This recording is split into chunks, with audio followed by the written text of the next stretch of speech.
Eto guys, binabad ko muna sa asin ang papaya para mawala yung lasang dagta at saka para maging maganda ang texture ng papaya.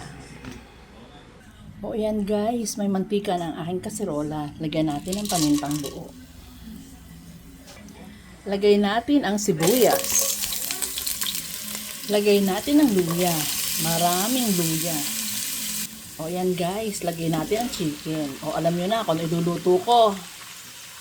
Eto guys, ang mantika ko mainit na. Lagyan natin ang flour.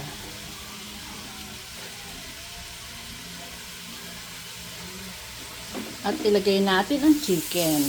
Yan. Itong pritong chicken ay para sa ayaw kumain ng may sabaw.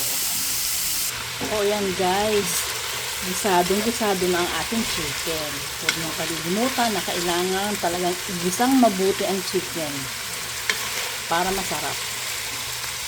O yan guys, lagyan natin ng patis.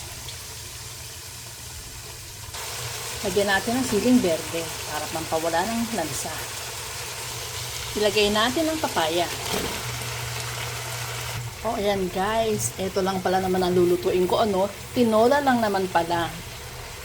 Lagyan natin ng sabaw.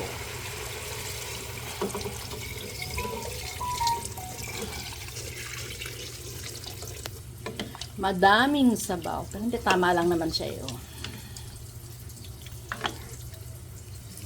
At ito naman ang aking fried chicken. O ayan. Effective talaga yung napanood ko sa Facebook.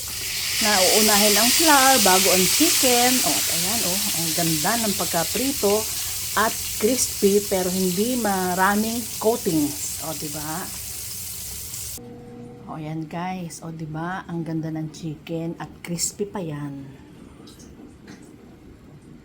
Simple at masarap.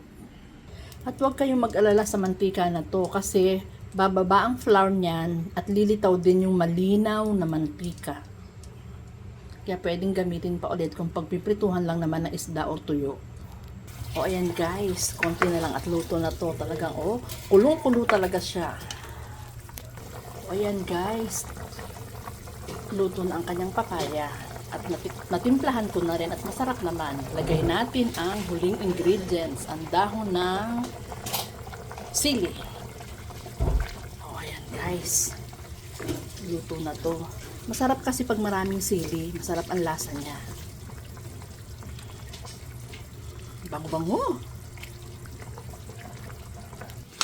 O ayan guys, kakain na ako. Thank you for watching. Bye. See you next time.